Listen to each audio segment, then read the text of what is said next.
ఓం శ్రీ గణేశాయ నమః. శ్రీ జ్ఞానసరస్వత్యై నమః. శ్రీ గురుభ్యో నమః.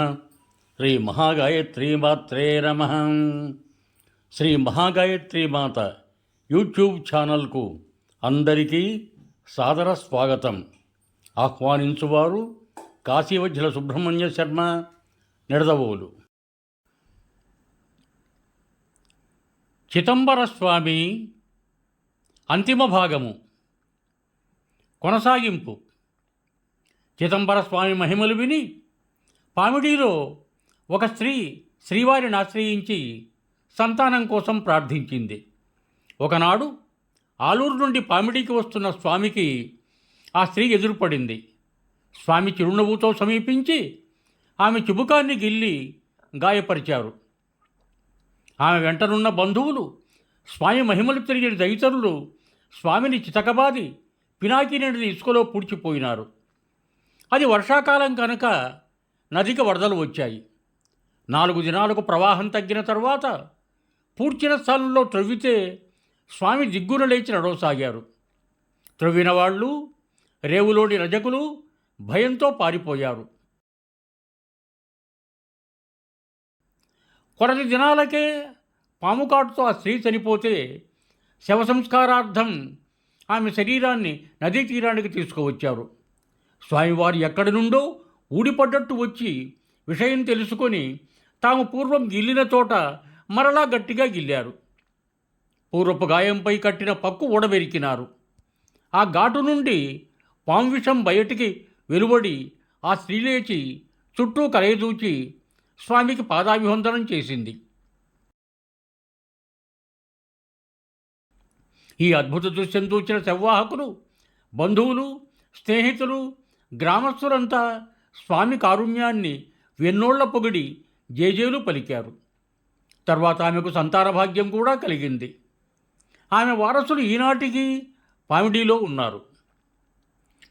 కాశీ విశ్వేశ్వరుని దర్శనం కోసం శరణ రామయ్య అనే వైశ్యుడు తహతహలాడేవాడు. అయితే ధనాభావం మూలంగా కాశీకి వెళ్ళలేకపోయాడు. పాముకాటుతో చనిపోయిన స్త్రీ పునర్జీవితురాలైన నాడే రామయ్య స్వామిని ఆశ్రయించి తన కోరిక తెలిపాడు. స్వామి, దాపుననే ధనమున్నది, చింతయాలనోయి అంటూ స్థలనిర్దేశం చేశారు. రామయ్య అక్కడ తవ్వితే కావలసినంత డబ్బు లభించింది. తన వెంట కాశీకి రమ్మని స్వామి రామయ్య కోరితే తాము అక్కడ కలుసుకుంటామన్నారు. రామయ్య సపరివారంగా కాశీకి చేరి గంగాస్నానం చేయనుండగా స్వామి ప్రత్యక్షమై సంకల్పం చెప్పి దైవదర్శనం చేయించాడు. చిదంబర స్వామివారు కాశీలో ఉన్నప్పుడే అనేక గ్రామాల్లో భక్తులు స్వామికి పల్లకీ ఉత్సవాలు జరిపినట్టు చెప్పుకున్నారు.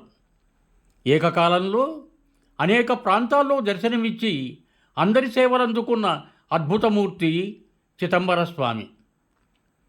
పొలికి గ్రామంలో బ్రాహ్మణ దంపతులు సంతానం కోసం స్వామిని ఆశ్రయించారు. స్వామి వరప్రసాదంగా పుట్టిన కొడుక్కు స్వామి పేరే పెట్టుకున్నారు.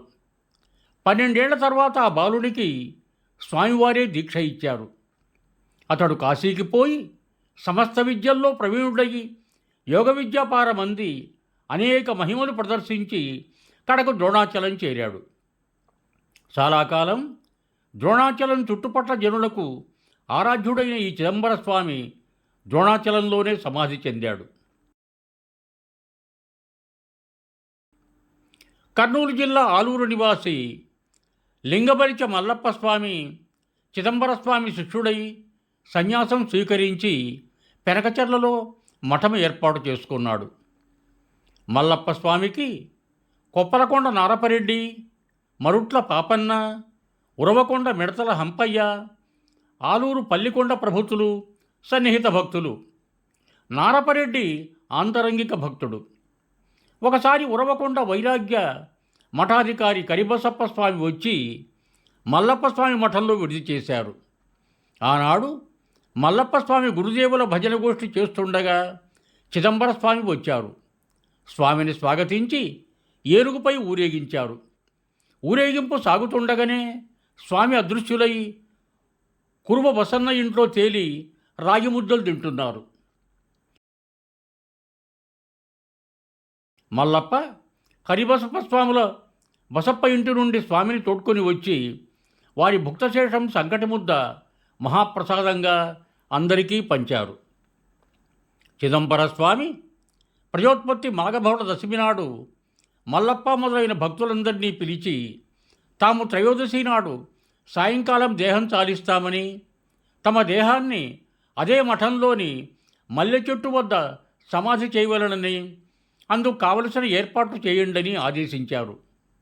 సింగనమల, అనంతపురం, పామిడి, ఉరవకొండ, రామగిరి, ఆలూరు, కిష్టిపాడు, రావలుడికి, కొనగండ్ల తదితర ప్రాంతాల భక్తులు వచ్చి స్వామిని దర్శించారు.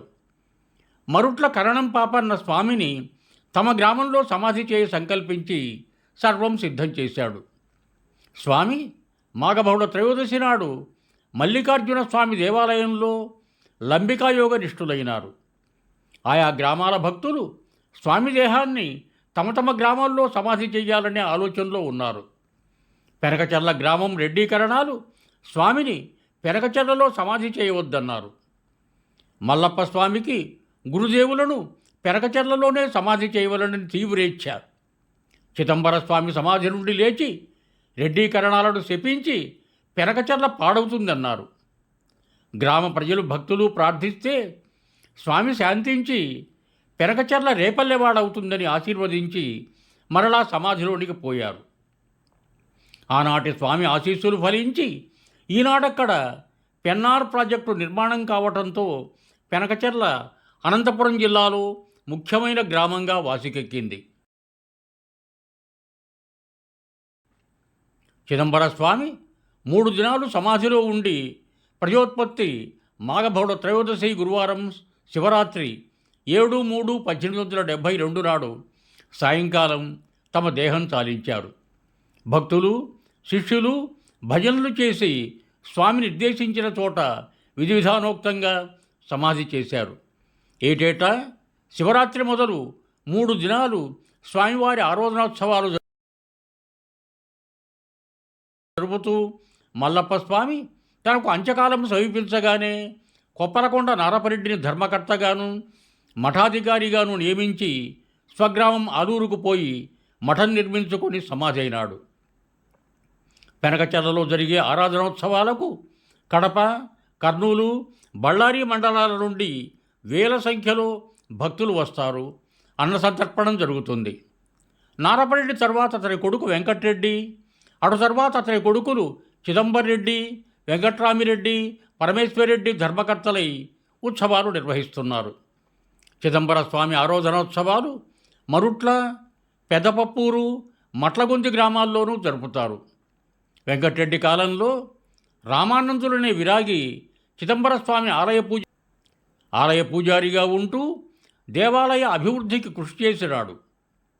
రామానందుల శిష్యుడు మరుట్ల నారపరెడ్డి అటు తర్వాత పూజారిగా ఉంటూ దేవాలయాభివృద్ధికి ఇతోధిక కృషి చేసినాడు.